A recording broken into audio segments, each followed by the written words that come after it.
Selamat pagi anak-anak. Hari ini kita belajar muatan IPA lagi dengan tema hubungan antar makhluk hidup.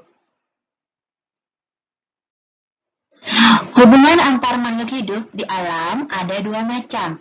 Yang pertama adalah makan dan dimakan atau yang disebut dengan rantai makanan yang sudah kita pelajari minggu lalu. Nanti kita akan ulang untuk supaya anak-anak lebih paham lagi. Yang kedua, kerjasama atau hubungan timbal balik yang disebut dengan simbiosis. Simbiosis ada tiga, yaitu simbiosis mutualisme, simbiosis komensalisme, dan simbiosis parasitisme.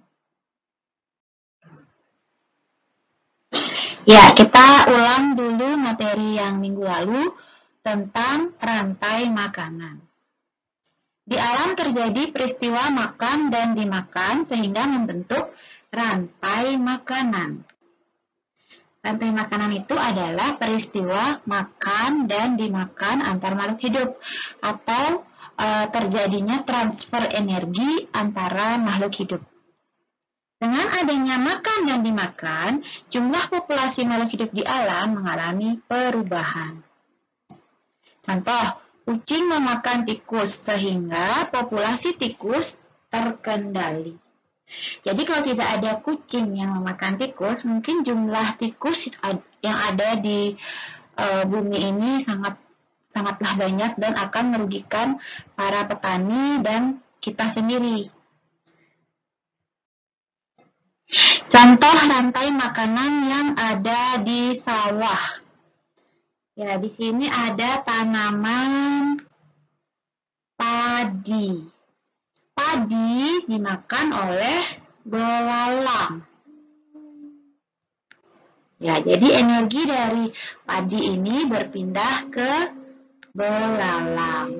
Belalang dimakan oleh katak. Belalang adalah konsumen 1, katak adalah konsumen 2. Kemudian katak dimakan oleh ular.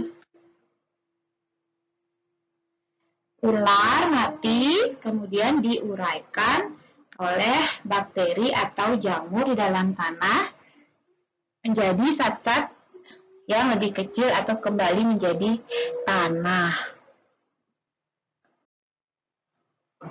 Nah, tadi sudah belajar rantai makanan, sekarang jaring-jaring makanan. Jaring-jaring makanan itu adalah rantai-rantai makanan yang saling berhubungan. Jadi ada beberapa rantai makanan yang saling berhubungan. Ini contohnya adalah di sini ada rumput. Rumput itu bisa dimakan ulat, bisa juga dimakan tikus, juga dimakan oleh belalang. Ulat, tikus, dan belalang ini adalah konsumen 1. Konsumen 1. Kenapa? Karena dia memakan produsen atau dia memakan tumbuh-tumbuhan. Kemudian lalat dimakan oleh burung. Ya, burung dimakan oleh burung elang. Tikus dimakan ular. Lalang dimakan katak, katak dimakan ular. Burungnya ini juga dimakan oleh ular. Tikus juga dimakan oleh burung hantu.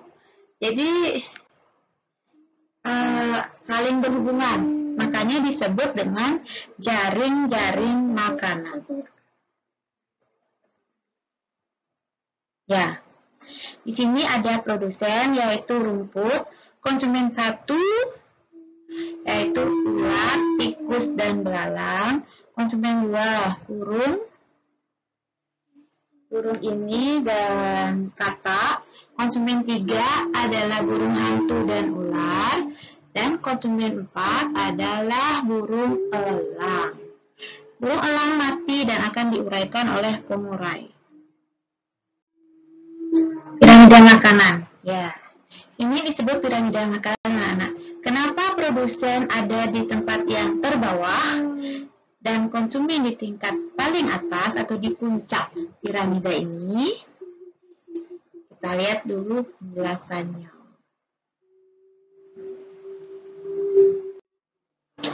Piramida makanan itu menggambarkan bahwa jumlah produsen lebih banyak, ini dibaca lebih banyak, daripada herbivora atau pemakan tumbuh-tumbuhan. Herbivora lebih banyak daripada karnivora atau pemakan daging. Ya, itu memang harus terjadi agar terjadi keseimbangan alam. Dasar dari piramida adalah produsen atau tumbuhan hijau, karena tumbuhan hijau itu bisa membuat makanannya sendiri melalui proses fotosintesis. Ya, sekarang kita lanjut ke materi yang baru yang akan kita pelajari hari ini, yaitu simbiosis. Simbiosis adalah hubungan antara makhluk hidup selain makanan dimakan. Ya. Ada 3 jenis, yaitu mutualisme, komensalisme, parasitisme. Apa itu? Sekarang kita pelajari dulu yang mutualisme. Simbiosis mutualisme adalah simbiosis di mana keduanya sama-sama untung. Hubungan antara dua makhluk hidup dan keduanya sama-sama untung. Contoh, burung jalak dan kerbau. Ini ada dalam buku cerita anak-anak. Jadi kerbau itu awalnya dia memiliki banyak sekali kutu. Badannya terasa sangat gatal. Kemudian datanglah burung jalak hinggap di atas punggung kerbau. Kebetulan burung jalak itu sedang lapar. Kemudian dia memakan kutu-kutu yang ada di dalam tubuh kerbau. Burung jalak akhirnya kenyang dengan makan kutu yang ada di sini. Dan sedangkan kerbau juga untung karena gatal karena serangan kutu dalam tubuhnya berkurang. Jadi hubungan ini yang disebut dengan simbiosis mutualisme. Contoh lain antara tawon dan kupu-kupu mengisap sari bunga dan tanpa sadar juga membantu penyerbukan.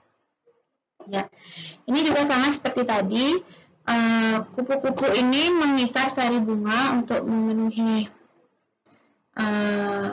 makanannya, dan bunga juga dibantu dalam proses penyerbukannya. Ya, sama juga dengan ini, bunga matahari ini. Ya. Nah, yang kedua, simbiosis komensalisme, yaitu hubungan antara dua makhluk hidup di mana satu mendapat keuntungan sedangkan yang lain tidak rugi ataupun tidak untung. Contohnya ini.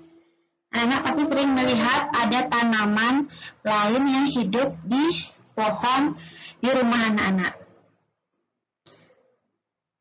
Tanaman merambat di pohon mendapat lebih banyak sinar matahari dan sedangkan pohon ini tidak dirugikan. Ya, tanaman ini diuntungkan, tanaman yang menempel ini diuntungkan, tapi tanaman yang besar tidak dirugikan. Itu namanya simbiosis komensalisme. Ini juga antara ikan dengan bunga karang. Ikan dapat perlindungan dari bunga ini, sedangkan bunga karang ini tidak dirugikan. Ikan hiu dan ikan remora. Ikan hiu tidak dirugikan. Remora mendapat sisa daging makanan ikan hiu, serta aman dari serangan predator lain. Itu simbiosis komensalisme. Yang terakhir adalah simbiosis parasitisme, atau hubungan antara makhluk hidup di mana satu mendapat keuntungan dan yang lainnya dirugikan. Contoh nyata adalah manusia dengan kutu rambut. Di sini yang diuntungkan adalah ini, si kutu. Kutu mendapatkan makanan dari manusia atau darah manusia itu dihisap, sedangkan manusia tidak mendapatkan keuntungan atau malah dirugikan karena merasa gatal karena pengaruh dari kutu tersebut. Itu namanya simbiosis parasitisme, dan masih banyak contoh lain. Nah, sekarang tugas anak-anak adalah menjawab soal pada buku tema 5 halaman 89. Kerjakan pada buku latihan, kemudian jawabannya dikirim ke WA Group. Selamat mengerjakan tugas anak-anak. Terima kasih.